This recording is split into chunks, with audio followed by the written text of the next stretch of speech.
Hello, it's Anthony Chadwick from the Webinar Vet, welcoming you to another episode of VETchat, the UK's #1 veterinary podcast. And I always feel very privileged to run the podcast because I get to meet so many inspirational people. Today's visitor is no exception.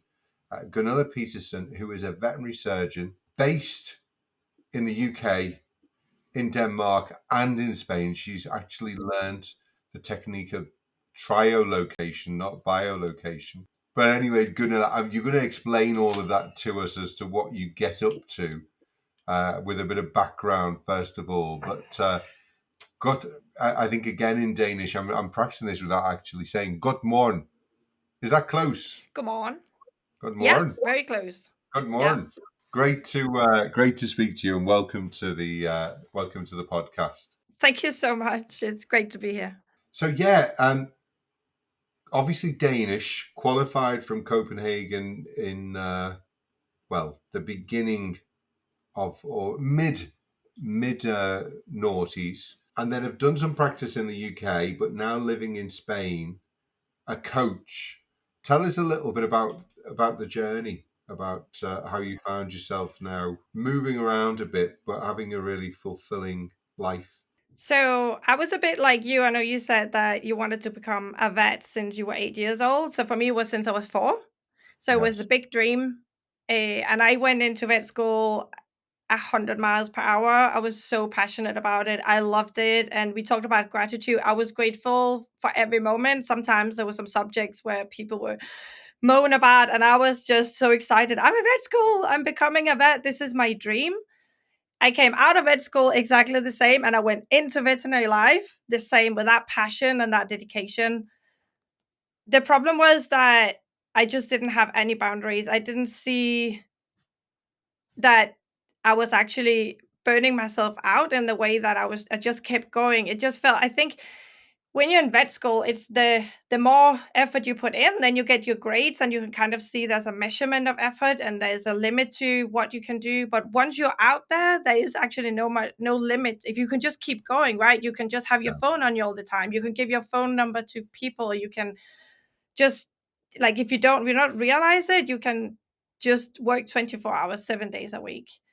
And I actually had my own clinic in Spain with a business partner, and I did exactly that. I worked 24 hours a day. I had the emergency phone on me at all times, all weekends. That was a Christmas Eve I spent at home with a Pavo puppy in my bathroom because I was trying to have a nice Christmas Eve. I didn't want to be in the hospital, so I took it home, and it ended up dying anyway. But it was just insane.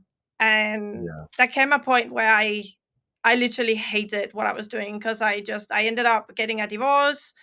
I felt very alone as well. I felt like there was so much going on in my brain constantly, and I just thought, well, vet med is too hard for me. I need to get out. How long were you into your professional life when that happened? It's not that long ago. It was just before COVID actually that I properly About burned 10 or out. I 12 was years.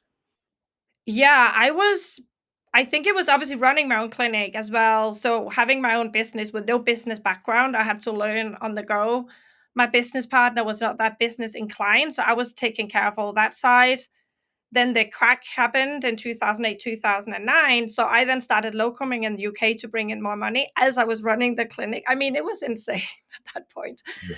The thing is, I didn't realize that was actually something wrong, that I wasn't coping. I went to the emergency room twice for heart palpitation and chest pains, and it was just pure anxiety. And they didn't know that. They just said, we can't find anything. And I didn't realize that the state I was in was not normal.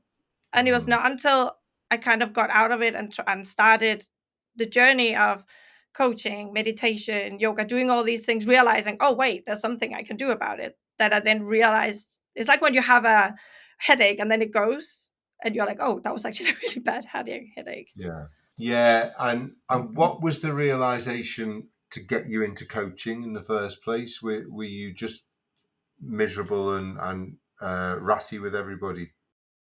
I wasn't. And nobody would have ever known there was something wrong with me. And that is something I found in vets that I coach as well. They literally have to take sick leave because they get panic attacks and can't get out of bed. But nobody knows there's they always the bright and happy people. And that was totally me. But I thought, right, I'm not feeling great. It must be the work is too much for me. I need to do something else. So I started a search for doing something else. I read Tim Ferriss' 4 Hour Work Week, and I thought that sounds amazing. If I could just work 4 hours a week, I'd feel Yeah. much better. And then I started listening to his podcast, books he recommended, and I found Tony Robbins, who is a well-known coach. I joined Yeah. one of his programs, and in the programs there was a lot of coaches that we were just chatting. There was a lot of groups, and because I was in the state I was in, my kids were now teenagers. I was not coping well at all with them being teenagers. There were so many ways I wanted them to be that they weren't. If you're a parent, you'll know what I'm talking about. Yeah. And the coaches in the program coached me on that.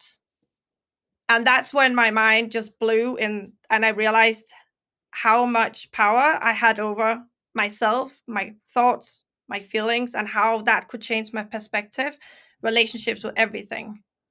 That Hmm. was that was the realization. I had the power of coaching. Going back, how could you have prevented the burnout in the first place? Because obviously you now coach other people, and they're good. I mean, in a sense, you've got coaches, you've got mentors, you've got counselors, and when we get to a certain state, we always have to go to a counselor. But actually, having that mindset of having a coach, the chair of my board, we speak every week, and it's really good to be able to just share ideas and things with him.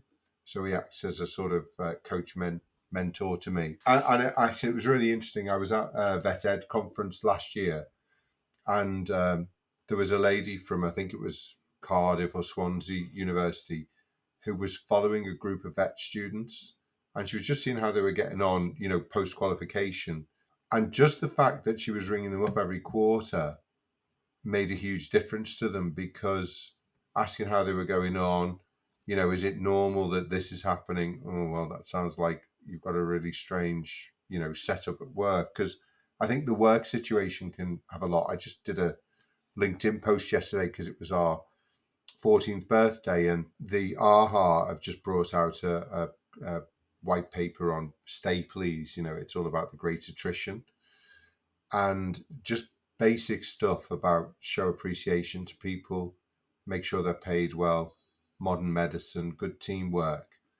Uh, and then last week I was at a dinner speaking to a young vet who, the one of the nurses used to slam the door in her face as a student on a regular basis and give her a black eye, and then we wonder why people want to leave the profession.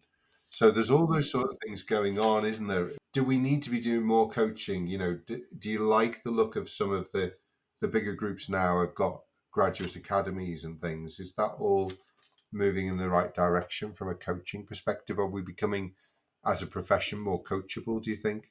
I think it's a really good question. I would have to see what they teach to be able to evaluate the effectiveness of it.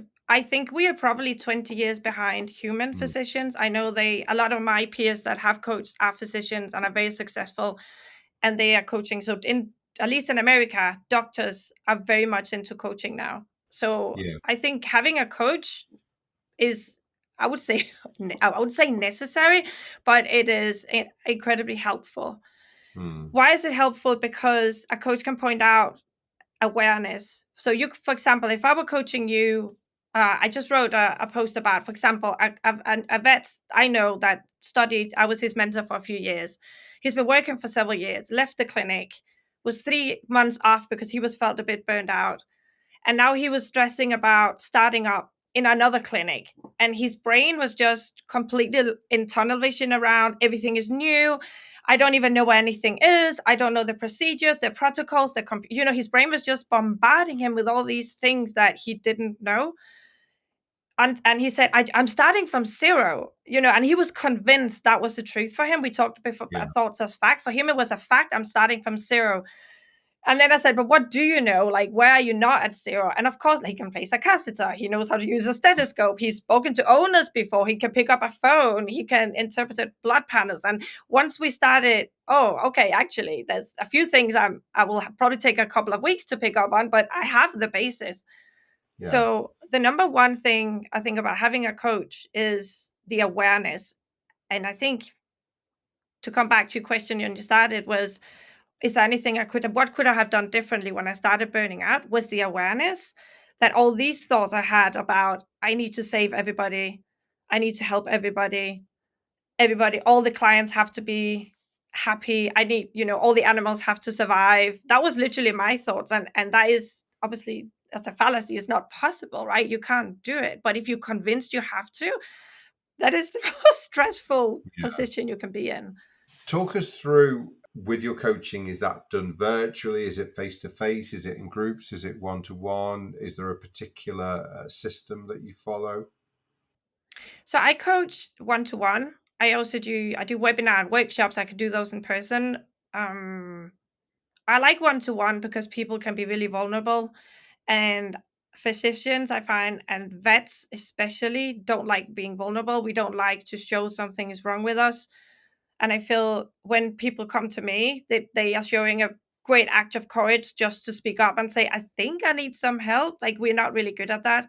So I coach virtually on Zoom. And because I travel a lot, it would be impossible to have in person sessions anyway, because I live Yeah. between 3 countries. Um, and that's the way I do it. I offer a lot of free sessions just so people can try it out, because I think it's great to try. Like, once you've been coached, it's your mind just gets blown a bit. Yeah.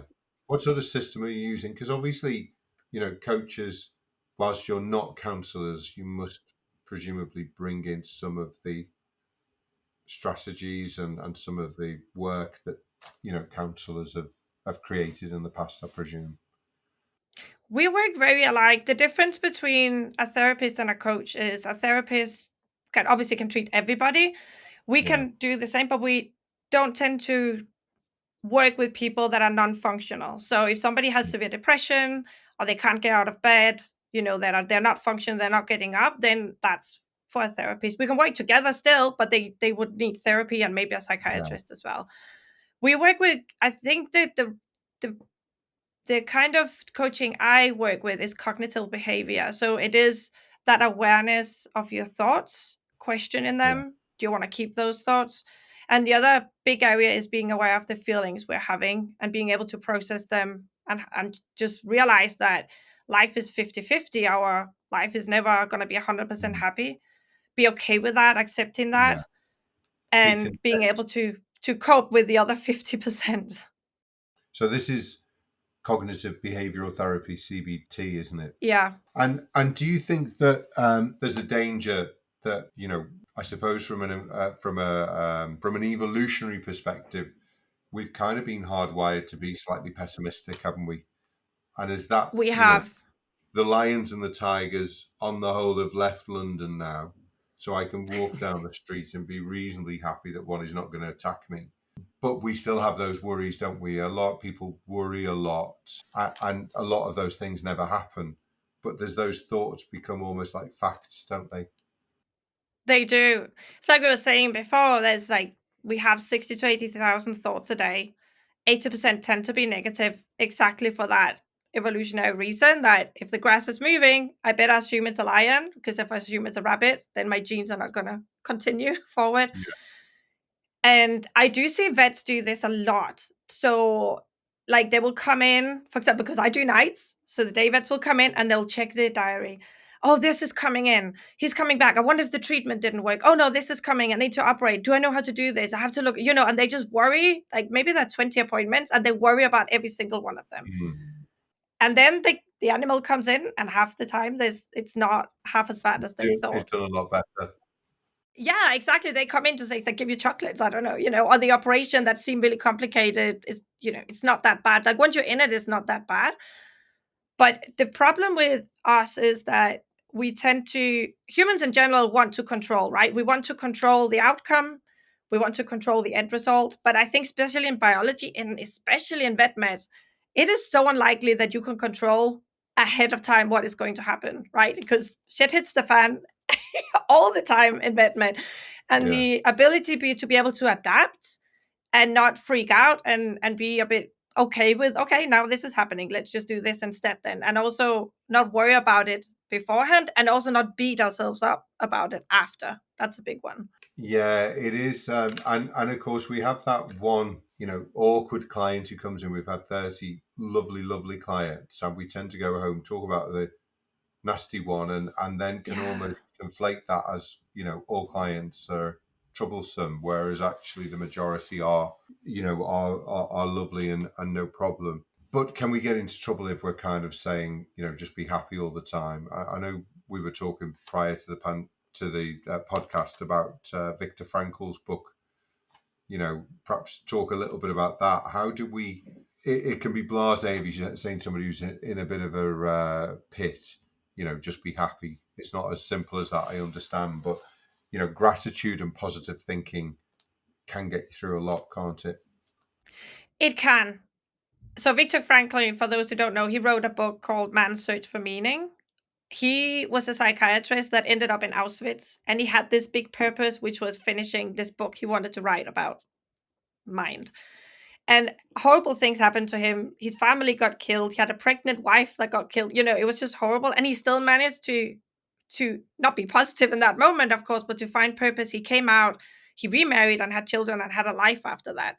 So I like when I feel down to compare myself to him, and I'm like, just because the operation didn't go as you wanted, or you got to complain, your life will never be as bad as this man. And he was still, he still managed to carry on. Mm, But I think, like you said, it's not helpful for someone who is in the hole to say just be positive. But there's two aspects of it. One is being aware of what thoughts are bringing you into that hole, and are they true? So if you're telling yourself like all the clients are terrible to me, actually when I coach people, then we realize, like you say, it was actually just one client, but he just feels so much because your brains tend to focus on that. You mm, get tunnel vision. yeah. The tunnel vision appears because when we start getting stressed, our animal brain takes over. It wants to protect us. It wants us to focus on this wrong one thing that might be going wrong. No, because again, the lion, you don't want to stop smelling the flowers and be grateful for your kids when the lion is running behind you. And that is literally the feeling we have when we get a complaint or somebody's yelling at us, or we're really scared about going Mm, into an operation. We get tunnel vision. So being aware of your thoughts then, and say, actually, it's not that bad, or is this really true? And just shake them around a bit. That can help a lot. So it's not switching them for positive thoughts, but just the awareness of, are they even true, the thoughts that I'm thinking? mm, And the second aspect of it is what is called affect labeling, which is being aware of the emotion you're having. And that awareness alone, they've done MRI scans and have shown the amygdala, they can see the change. Just say you're feeling stressed right now, and then you say to yourself, I'm feeling stressed, I'm feeling this, I'm feeling the other, and the amygdala calms down. So just being aware of what emotion you're having, and then see, okay, of course I'm stressed, I have all these cases, and just realize that can be a big help. And that is something I find us vets are really bad at, because we are very action minded. It's like we just mm, need to work more and just get this over. We just need to get this over with. yeah. So often I will coach someone and they are feeling terrible, and I will say, "So how are you feeling right now?" And they'll be, "Well, what it is that client he said." I'm like, "No, no, this is things you're thinking. But what you think? What are you feeling right now?" And it takes us a long time to Mm. just drag that out. And again, you don't need to change that feeling for something else and be positive, but just being aware of you're feeling this thing because I'm thinking this, and then you can shake it up a bit. We just push our feelings away. Whereas, I suppose, as somebody, if you're feeling stressed, if you recognise that and then just say in a typically British way, "I think I need a cup of tea," then that will solve a lot of problems. Are you currently looking for a new role? Or maybe you're thinking about locuming but don't know where to start? Contact Simply Vets. We are a sister company to the Webinar Vet. We offer a tailored recruitment guidance to help you secure a dream permanent role. And we run locums payroll too, which is free for the locums to use. Visit simplyvets.com to find out how we can help. I have to tell the lion story actually, because um, I went through a difficult time in the turn of the century and divorce. And then 2005, I felt like I deserved a sabbatical. So I went for about 2.5 months to Africa. And I traveled around Africa pretty much on my own. I had a couple of people join me at different times. And I went pretty much on public transport. I bought a car off a friend, and that blew up in the middle of a nature reserve, a game reserve, where you're sort of stuck in the car until somebody comes and gets you.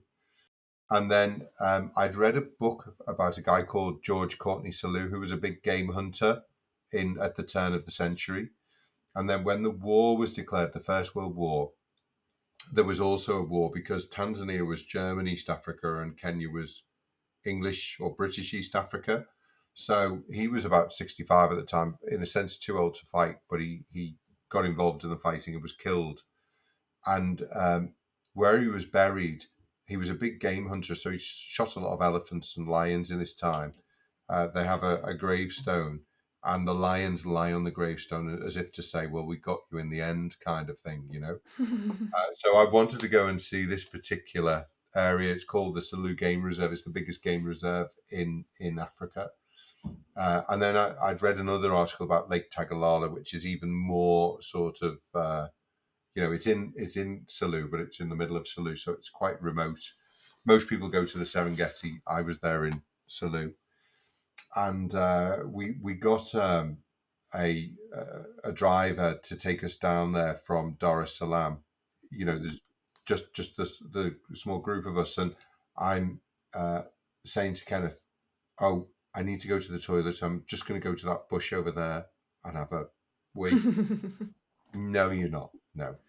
There's a group of tigers and lions in there. I went, oh, okay. This is where it's good to have that pessimistic brain. Yeah.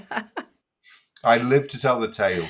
I think they might have looked at me and decided there wasn't enough meat on me to make it worth their while anyway, but who knows? That's another good thing, of course, is to take time, isn't it? Sometimes, I think, as you said with you, the person that you were coaching, to take that 2 or 3 months off in between jobs, or even a month off, or use your holidays, take days off. We're all, as you say, I'm a bit the same as well, action driven, very purpose driven around a lot of the environmental stuff that I see at the moment, realizing that we've got to move quickly on this. And yet at the same time, you've got to look after yourself. You've got to take that time where, you do disconnect, you turn the phone off, you don't look at social media. We are very, very connected, aren't we? I look at my attention span now compared with when I was at school and university, when I was studying, and I can't concentrate nearly as long as I could have done 30 years ago. Life has got busier, hasn't it? It has, and I know for when we do coaching and we say these things like take time to, breath work, meditation, coaching, journaling is a bit, that's for someone who's listening that not ready for coaching just yet. I would say journaling is the next best thing, because that's when you can see your thoughts. And when people say to me, oh, but I don't have time for that, I would say those of you who say you don't have time for that are the ones that need to do this, because you need to learn to prioritize. And you need to learn to slow down, because the faster, if you're in that position that you don't think you have time for anything and you try to move faster, you're not going to get anywhere. You're going to be like a hamster on a wheel, and things are just going to get worse. Ask me how I know. Right? Yeah. So that is that, like, taken. But the problem is when we're in this space of as for me personally, with my anxiety, like, I couldn't, when I was off, it was when I felt worse, because then I couldn't work myself out of, I couldn't just solve problems all the time. I think I was at that point addicted to solving problems. Ergo, my patience, I needed to solve that all the time, and otherwise I wasn't feeling great. Yeah. I needed to. So when we had time off, I would often just get sick, because that's when my body could finally relax. So that's another thing. If somebody notices whenever they're off, they just tend to get these colds, fevers, and feel terrible when they're off, then that's another sign that you should definitely start evaluating yourself and your priorities. It's almost making sure that you do it on a regular enough basis that you don't get to that level. I know I've had a very busy couple of months since the beginning of the year, and I've not got down to Lunt, the nature reserve, or at the beach as much because of the busyness. And I now realise, next week I need to have some time just to do those things, because that's what brings me joy, when I can go out and watch the nature and see the flowers and see the birds, etc. So yeah, it is self-care, isn't it, as well? It is, but I think there's busy and there's busy, right? Because I can have a 13-hour shift where we don't stop. It's rare because I'm in a nice, quiet hospital. But when we have them and everything is working, I can work 13 hours, not stopping, not peeing, not drinking, and I don't care. It's fun. right? Yeah. The anxiety and the stress for me comes when something is not working. It's everything that's going on in my head. That nurse Yeah. doesn't like me. This is not working. I'm sure the owner doesn't understand. Blah blah blah. It's all that underlying conversation and my Yeah. brain trying to solve all these problems that haven't even happened yet, or that I think I need to solve and I need to control, such Mm. as keeping people happy, for example. I think a lot of us think that we are responsible for other people's feelings. That's something that was big for Mm. me. So you have an euthanasia, you have something that goes wrong, whatever, and the client is really upset or really angry, and I felt I needed to solve that. No, that was kind of my problem. I took it on me.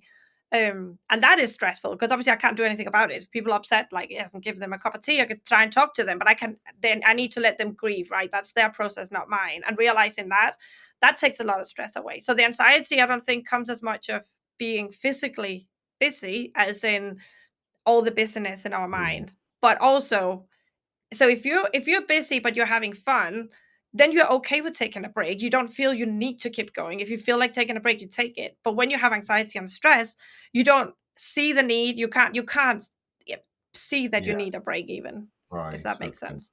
I think worry is the big one. My mum was a big worrier, and I earlier on in my life was, and then I decided I should just stop it because I think there's a bright spot that noticed that the Bible, pretty much 365 times in it, says something along the lines of "Do not let your hearts be troubled, don't worry," because actually it's corrosive, isn't it? Because most of the things, as you said, is that nurse not liking me?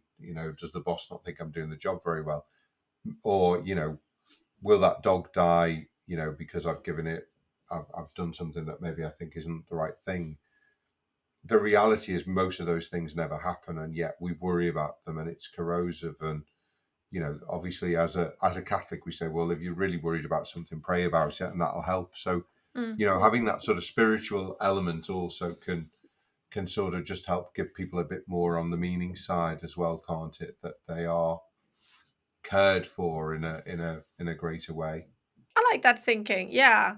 I'm studying Buddhism right now because I really like the whole just accepting things as they are and Mm. not trying to change. I think you ask about maybe books I've read before, and one of them that the authors I really like is Byron Katie. She's got something called The Work, and it's literally about accepting what is, right? And that doesn't mean you don't want to change. So, for example, let's say a family member gets horribly sick and is going to pass away.